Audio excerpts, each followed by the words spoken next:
Quand t'as 13 ans, ça craque, tu vois, t'exploses parce que tu peux pas porter ce poids-là sur tes épaules tout seul. Les médias, ils aiment bien avoir tous les détails un peu sensationnels de mon histoire et tout, tu vois, un peu putaclic. La rencontre avec Macron, qu'on aime ou qu'on n'aime pas, c'est un peu une dinguerie. M'engager pour aider les autres, ça a donné du sens à ce que j'avais vécu et au fait que, ok, c'est pas une fatalité, je peux en faire quelque chose de beau derrière, tu vois. Je suis pas qu'une influenceuse. En vrai, le podcast de nos engagés, aujourd'hui Miel Abitbol qui est à mes côtés. Miel, militante pour la santé mentale, engagée pour une vie meilleure auprès des jeunes. On se dit tu, on se dit vous, on se dit quoi ? On se dit tu. C'est pas comme si on s'était pas déjà vu, Non, ça va, comme si on se connaissait pas. Je viens de te présenter. Comment est-ce que toi, tu as envie en vrai de te présenter au monde ? Moi, comment je me présenterais ? N'importe qui. Non, moi je dirais qu'en vrai, je suis une jeune, j'ai 18 ans. Je suis une jeune qui a traversé des trucs un peu compliqués, mais qui aujourd'hui en fait un peu sa force et qui avance. Et je suis pas une meuf trop si différente en fait des autres de mon âge. Je sors et tout, je kiffe, mais je m'engage sur un sujet qui me tient très à cœur.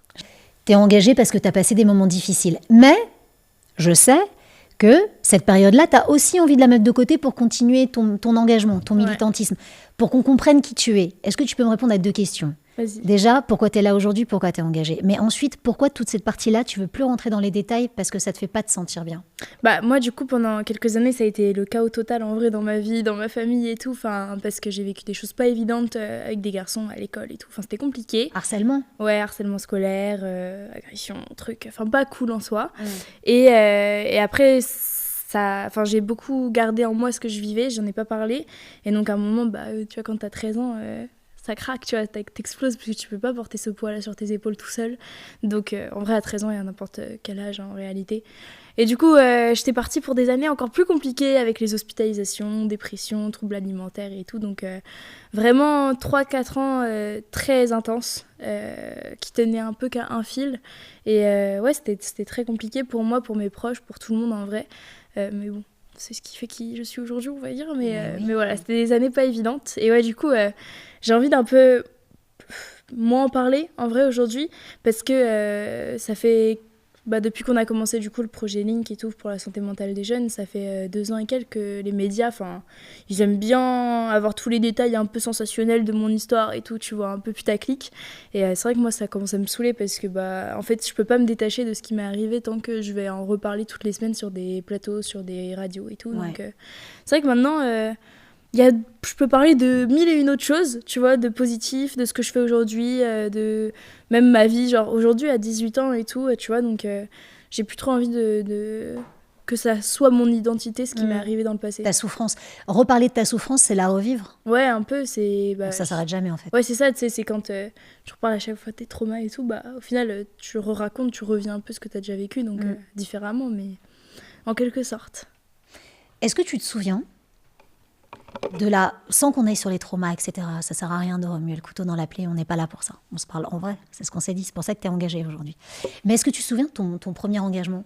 C'est quoi le jour où tu as une espèce de déclic et où tu décides de ne plus subir, mais d'agir ? Du coup, je pense que c'est quand on a commencé le projet Link, du coup, parce que du coup, moi, ce qui m'est arrivé par rapport à ma propre histoire, je l'ai beaucoup partagé sur les réseaux.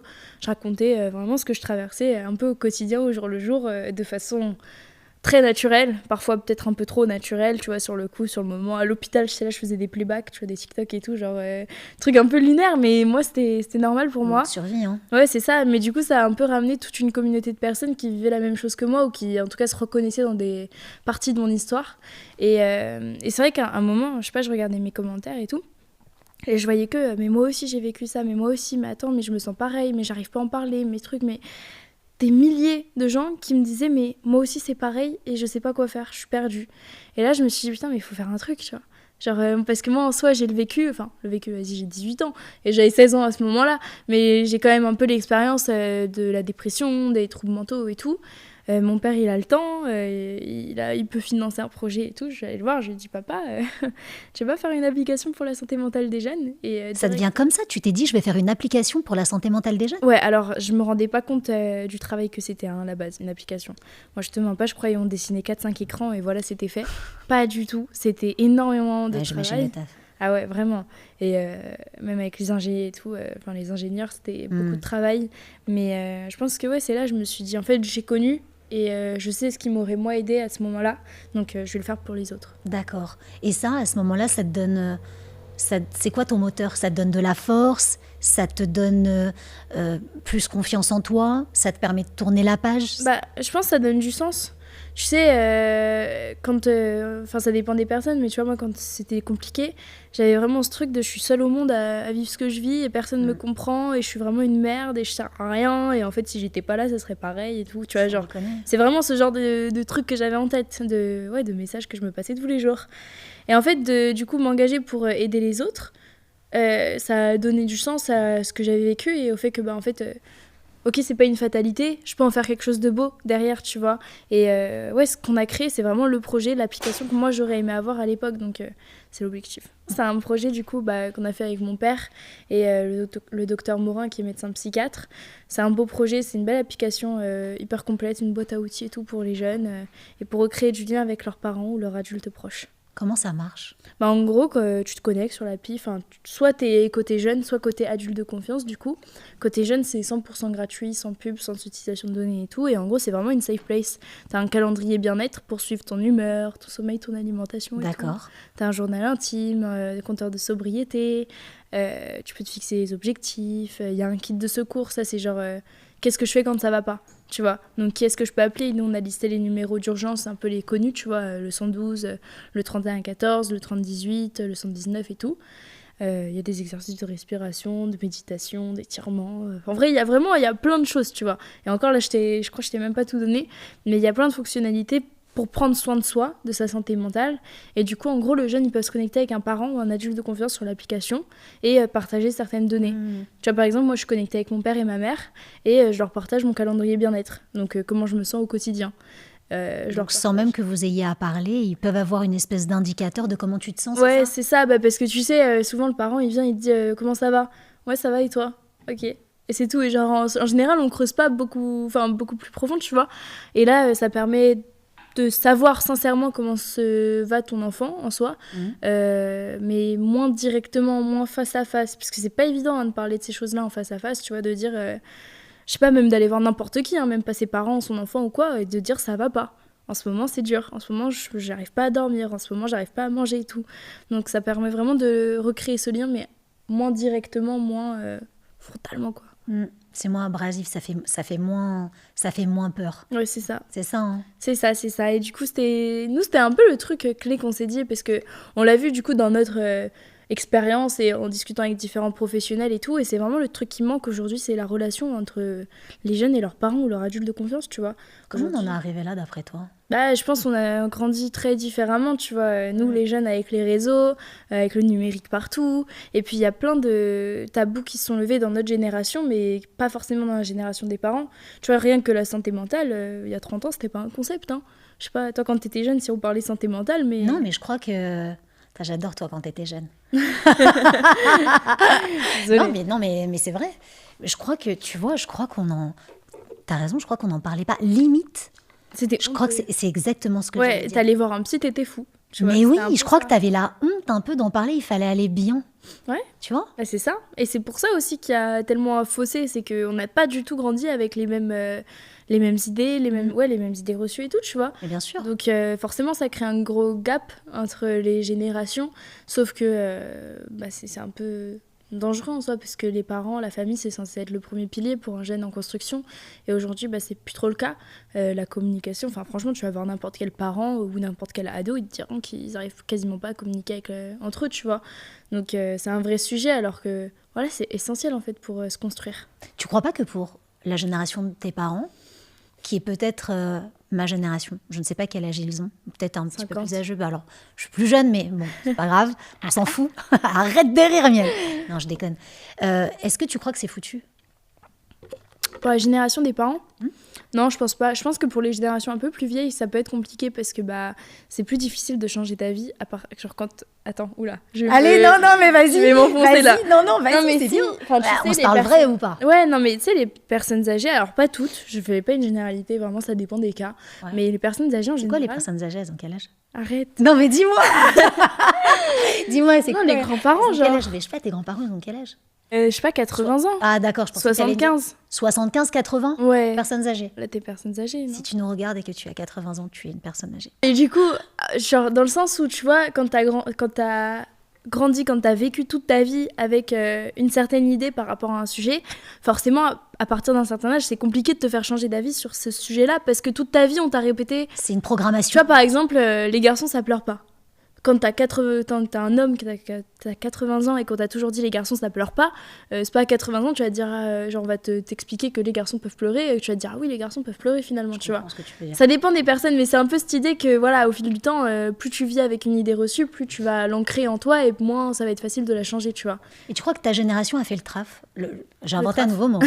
C'est travail et taf, le traf. Ouais, Ta traf. génération a fait le traf?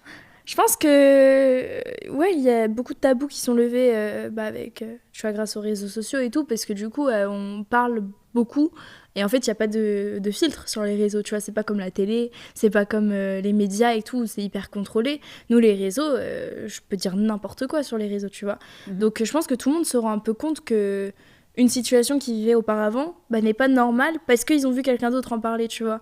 Et du coup, ouais, ça lève beaucoup de tabous. Je pense que ça fait réaliser beaucoup de choses qui sont du coup pas normales ou peu importe. Après, la normalité, ouais, qu'est-ce que c'est c'est un délire. Ouais, mais il y Tu vois a des trucs en vrai, quand c'est pas normal. Enfin, quand ça semble off, quoi, pas ouais, bien. Off, pas bien, Ouais, surtout, ouais, ouais. voilà, pas bien. Tu vois, quand quelqu'un dit, je sais pas, s'ils voient un TikTok et que la personne explique que pendant 6 mois, elle n'arrivait pas à sortir de son lit, qu'elle était au bout de sa vie, qu'elle avait des pensées noires et tout. Ça, c'est off. Peut-être que quelqu'un qui se dit que c'était normal ce qu'il vivait, finalement, c'est pas normal, tu vois. Donc, il y a de ça. Et ouais, je pense que la génération, en vrai, notre génération, en fait, on vise à avoir une vie heureuse, tu vois. Plus qu'avant où c'était métro, boulot, dodo et voilà, fallait faire comme ci, comme ça parce que tout le monde faisait comme ci, comme ça, fallait rentrer dans le moule. Et nous, je pense, ouais, on cherche juste à être bien, tu vois, créer des souvenirs et pas faire un taf qui nous fait chier, faire un truc qu'on aime parce qu'on veut le faire. Et si on nous parle comme de la merde ou quoi, on part, tu vois. C'est un peu, je pense, la mentalité de beaucoup, c'est juste d'être bien. C'est quoi la contrepartie? Genre ce que je perds dans ce que je fais. Ce que tu perds ou ce que ça te demande, non? Comme énergie, comme investissement, tu vois? Ça demande du temps et moi je pense qu'il y a un truc, c'est qu'en fait vu qu'on parle beaucoup de santé mentale, forcément il y a le côté bien-être mais il y a aussi le côté mal-être et donc on va beaucoup parler de sujets qui sont assez lourds.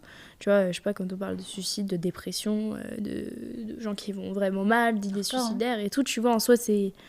Vas-y, c'est pas toujours des choses faciles et forcément ça rattache un peu moi-même à ce que j'ai pu vivre avant. Mais en vrai, il y a de ça. Après, moi j'essaye, ça prend beaucoup de temps aussi, mais j'essaye maintenant de me disperser sur d'autres sujets en même temps, tu vois, l'art, des trucs que j'aime bien, la mode, les shootings photos et tout, des trucs que je kiffe. Donc, qui te font du bien. Ouais, c'est ça que je kiffe. La créativité comme ça, moi c'est vital pour moi.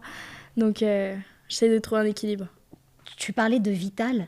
Est-ce que tu te vois vivre sans ton engagement, passer à autre chose? Ou est-ce que ton engagement, il est assez ancré en toi pour que tu continues à le porter aussi longtemps que tu pourras?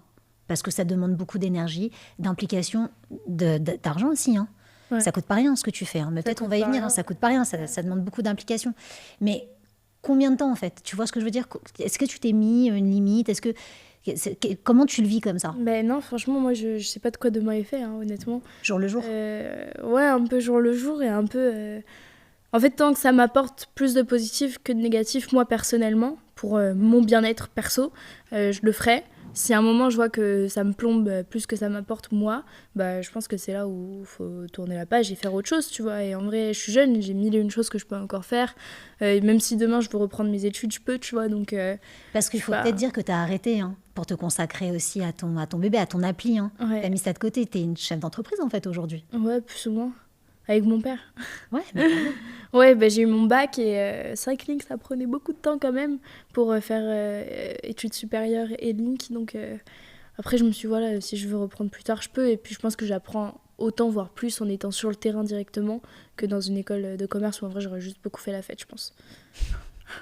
Là, tu fais beaucoup la fête ou pas? Ouais, quand même. Non, ça dépend. Mais ça aurait été pire à l'école de commerce. Depuis 2-3 semaines, un peu moins. Ok. Mais depuis un mois, je me suis calmée. Mais après, ça dépend des périodes, quoi. Quand il va commencer à refaire beau, je vais ressortir. Mais bon, c'est important aussi. Tu vois, le social, être avec ses potes et tout, sortir, c'est ça la vie. Je suis pas qu'une meuf qui est en entreprise et qui travaille et tout. Genre, j'ai une vie normale en soi. Ouais. Je suis pas qu'une influenceuse. Tu te considères comment, toi? Moi, je sais pas. Bah, c'est un peu le truc, c'est qu'en soi, je fais beaucoup de choses qui n'ont pas forcément de titre. Tu vois, enfin, genre, je suis cofondatrice de Link. Mais en soi, tu vois, ça, je dis militante. Il y en a, ils disent entrepreneuse. Il y en a, ils disent influenceuse. Il y en a, ils disent juste créatrice de contenu. Il y en a, ils disent chef d'entreprise. Tu vois, tout le monde a une... Il n'y a pas vraiment de terme, je pense, je sais pas. Le plus important, c'est que toi, tu saches qui tu es. Ouais.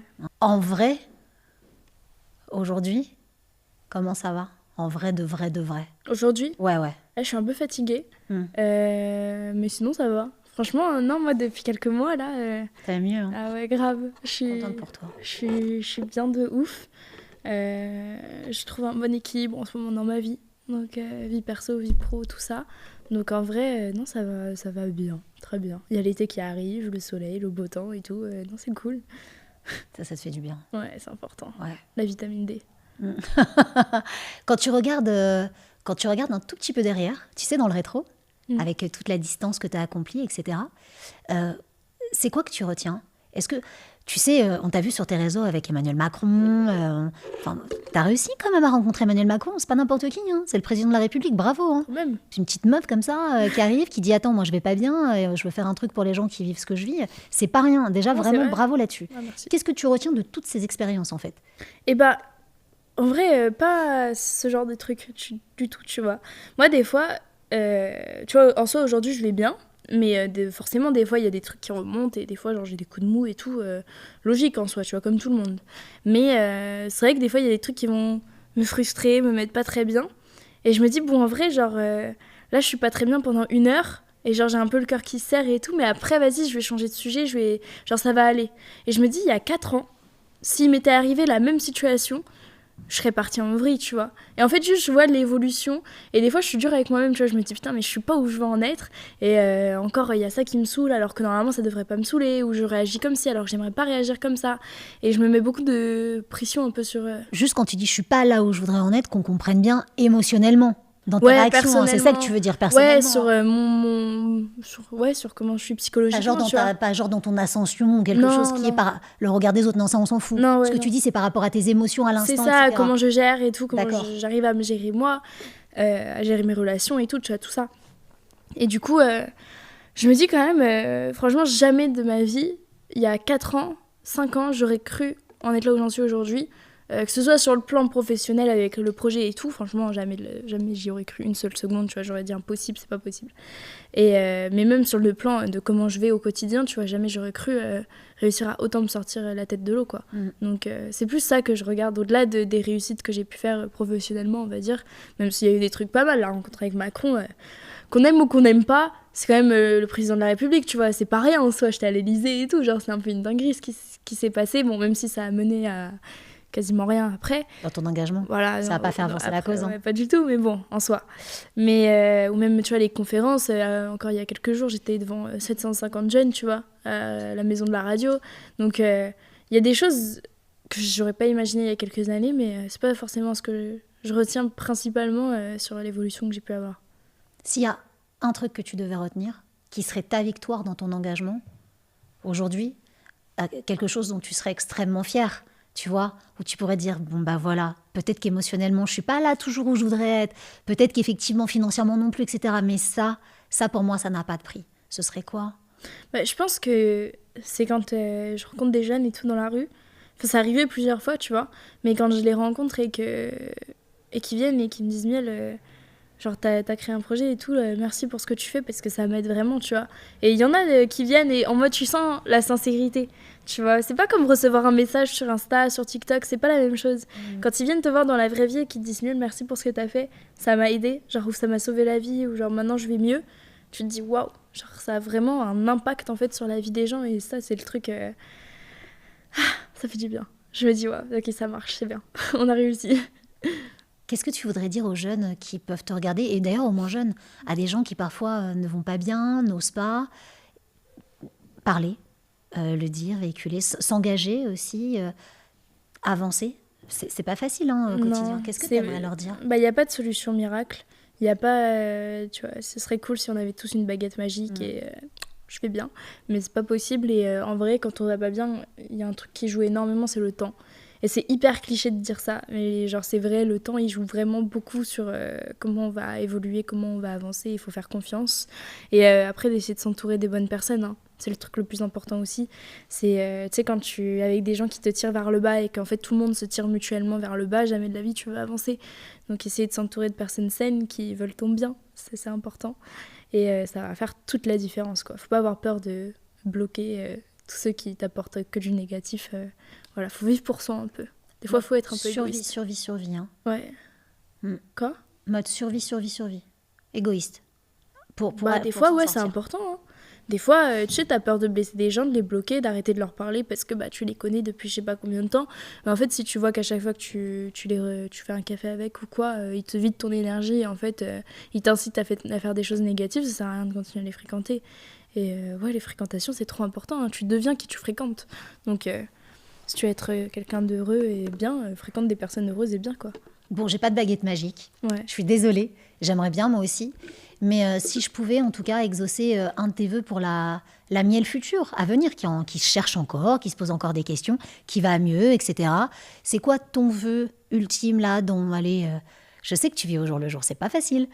Mais dans l'année qui va suivre, par exemple, c'est quoi le goal de ton engagement? Tu vois ce que je veux dire? Le but, le truc. Allez, si je suis là, ça, c'est encore la marche au-dessus, tu vois. Franchement, drôle de question, je sais pas. Attends, je réfléchis. Prends ton temps. Attends, laisse-moi 2 secondes. Si, ok, je sais. Pour Link, on est en train de développer des nouvelles choses, notamment pour les professionnels de la santé mentale. Tu vois, entre patient et professionnel. Et normalement, si tout se passe bien, ce serait pour septembre. Mais que ça fonctionne, quoi. Qu'il y ait plein de pros et tout qui utilisent et que ça a un vrai impact sur les séances et sur les thérapies. Je pense que ce serait ça. C'est que ça marche, quoi. Écoute, on envoie le message à l'univers. Ce nouvel outil. Tu vois, on arrive à la fin de notre entretien, mais j'ai quand même une question qui est importante, parce qu'on parle de santé mentale. Objectif 2027, je ne vais pas te le dire. Hein. Bientôt, on va élire notre président. Ça a été majeur, tu vas voter. C'est important. Hein. Tu sais que j'ai même pas voté au municipal. J'ai oublié de m'inscrire. J'ai oublié. Donc j'ai pas pu voter. Et alors, ça te fait quoi? Rien. Tu t'en veux pas? Non, ça va. Ça va, je dors sur mes 2 oreilles encore. T'as envie de voter pour les présidentielles? Je pense, ouais. Alors, déjà, il faudra que tu sois sûre, mais c'est bien. Enfin, moi, je peux pas t'influencer, tu feras ce que tu penses qui est bien. Mais pour la santé mentale, par exemple, tu vois, sur toutes ces questions de santé, des moyens, des médecins, des infirmières, des psychiatres, des places dans les hôpitaux, etc. T'en penses quoi, toi? Je pense que c'est important de s'axer sur le soin, du coup. Quand on parle de santé mentale, tu vois, y a pas, les hôpitaux, ils sont débordés, il n'y a plus de psychiatres, de pédopsychiatres, je t'en parle même pas. C'est évident. C'est ahurissant, honnêtement, la crise. Mais en fait, il y a un truc qui n'est pas très français, mais qui est pourtant hyper important, c'est de s'axer aussi sur la prévention. Parce que, tu vois, il y a une plaie, et en fait, on cherche seulement à soulager la plaie, à mettre des pansements, mais jamais à se dire comment on fait pour arrêter, justement, que ça saigne et que ça explose dans tous les sens, tu vois. Et comment on fait pour qu'il y ait moins de jeunes qui finissent en hôpital psychiatrique? Il y a plein de cas qui peuvent être évités, tu vois. Je te parle pas de jeunes qui ont des pathologies lourdes comme la schizophrénie ou la bipolarité, et où là, forcément, tu as besoin de soins, de traitements et tout. Mais des jeunes qui ont des dépressions, il y en a plein qui sont évitables. Sauf que nous, on arrive toujours après la guerre, tu vois, quand c'est déjà un peu la merde et qu'il faut soigner. Et donc, je pense que c'est important, dans le futur, en tout cas pour la France et tout, et même partout en vrai, de s'axer vraiment sur la prévention et juste sur la culture du bien-être, de comment faire pour être juste bien parce que voilà, on n'a pas tous besoin d'avoir un psychologue, on n'a pas tous besoin de passer par une hospitalisation à l'hôpital, on n'a pas tous besoin de ça. Mais il y en a qui finissent toujours dans ces travers parce que ils sont pas écoutés quand voilà, ils ont la petite difficulté, et donc la petite elle se transforme en grosse difficulté, et donc là voilà, finit à l'hôpital. Donc voilà, s'axer sur la prévention et faire en sorte que les jeunes aillent juste bien. Tu crois qu'il faut des moyens aujourd'hui pour aller bien? Par moyens, j'entends de l'argent. Ouais, je pense que il y a plein de facteurs aggravants, tu sais, même la précarité pour les gens, c'est un facteur aggravant pour la santé mentale évidemment, mais après il faut se dire un truc, c'est que la santé mentale aujourd'hui ça coûte cher en France. C'est le premier poste de dépense de l'assurance maladie, c'est très très cher, tu vois, le coût je sais pas, de gens qui finissent du coup même juste des jeunes qui finissent en phobie scolaire, du coup après tu veux dire que c'est devant le cancer en ouais, termes de coût? mais oui, c'est hyper cher. Parce qu'en fait, ça a plein d'impacts après. Quelqu'un qui va pas bien, qui va pas travailler, qui a besoin, je sais pas, du chômage, du machin, du truc. Enfin, il y a tellement de coûts supplémentaires qui s'ajoutent en permanence, tu vois. Et donc, donner un peu pour la prévention, pour faire en sorte qu'il y ait moins de gens qui aient besoin de ces parcours-là, je pense que ça peut éviter beaucoup de choses aussi. Déjà d'un point de vue humain, mais aussi d'un point de vue financier. Une fois que tu m'as dit tout ça, t'as envie d'aller voter alors? Moi je sais pas pour qui voter, hein. Franchement, enfin même ouais, je sais pas, moi ils me dépitent un peu tous les politiques dans tous les cas, donc c'est un peu que des promesses en l'air machin, de ce que j'ai vu depuis 2 ans, c'est pas évident, hein. Donc ce monde là en général, je sais pas, mais bon, on verra bien. Et tu crois que c'est les militants comme toi, les engagés, qui vont faire changer les choses au quotidien? Je pense que si tout le monde s'y met un peu, on peut faire changer les choses. C'est pas que les militants, ou que les engagés, ou que les politiques, ou que certaines personnes, mais si tout le monde fait un peu à son échelle, beaucoup de choses peuvent changer. C'est quoi le message que tu as envie de laisser derrière ces émissions? Celle-là en particulier. Les gens qui te regardent, qu'est-ce que tu as envie de leur dire aujourd'hui? Qu'est-ce que tu veux laisser derrière? Attends. Moi, je dirais juste qu'on a tous une santé mentale. Toi, moi, tout le monde, n'importe qui. Et si on va bien, tant mieux, mais il faut continuer à en prendre soin pour pas justement tomber dans les travers et aller pas bien à un moment donné. Donc voilà, juste prendre soin de soi et être heureux, faire en sorte de mettre des choses en place dans sa vie pour être bien, que ce soit la famille, les proches, les amis, le sport, l'alimentation, les passions, tout. Voilà, de trouver un bon équilibre dans sa vie et d'être heureux. Bientôt, il y aura quelqu'un d'autre à ta place. On ne sait pas quand, on ne sait pas qui. Ça reste une surprise, ouais. Et on va instaurer quelque chose. Ça veut dire que la personne qui est là, à ce moment présent, elle pose une question à la personne qui viendra après. C'est quoi la question que tu veux poser à la personne qui prendra ta place sur ce fauteuil dans peut-être quelques heures, quelques jours, quelques mois, on ne sait pas encore. C'est hyper dur, je ne peux pas du tout te dire qui c'est. Ah ouais? Ouais. Et moi, c'était quoi? Il y avait quelqu'un qui m'avait posé une question? Ouais, je te l'ai posée. C'est quoi? C'était c'est quoi ton moteur? Ah ouais? Ouais. Attends, je réfléchis. Attends. Tu prends ton temps, hein. Je peux en attendant? Magnifique. Attends, je réfléchis. C'est hyper dur ta question. Pas facile, ouais. Ça peut être n'importe qui. Ouais, je ne sais pas qui c'est. Ah, tu sais pas non plus? Pas du tout. Ok. J'aurais voulu t'aider, je ne peux pas. Je ne sais pas qui prendra la place. Je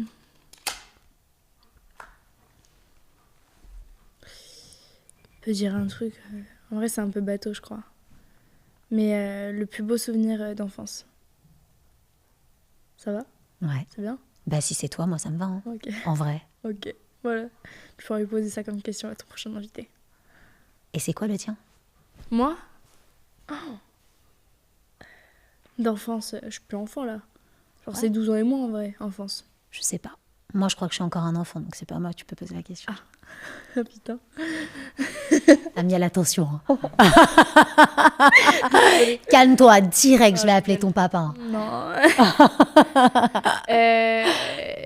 Je sais pas, je pense... Si, j'en ai un. Quand j'étais aux États-Unis, parce que du coup, j'ai vécu là-bas pendant 5 ans, je devais partir en gros en milieu d'année, quand j'étais en 5e, parce qu'on rentrait en France, et je l'ai appris 2 semaines avant. Et en fait, tu sais, là-bas, j'étais dans un collège américain et tout, et tous mes potes, ils m'ont décoré mon casier. Ils ont mis des mots, des stickers, des autocollants, des ballons et tout dans mon casier. Quand je l'ai ouvert, il y avait une grande affiche avec tout le monde qui avait signé et tout, et en vrai, j'étais trop heureuse. Voilà, c'était un beau souvenir d'enfance, ça. C'est un super Et je l'ai gardé encore. épisode d'une série Netflix, j'adore. Magnifique. Merci Miel d'être Avec venue aujourd'hui. plaisir. En vrai, le podcast de nos engagés. Et tu nous as donné l'envie de continuer à te suivre et à nous engager aussi. C'est important. Impressionnant. Merci. Avec plaisir.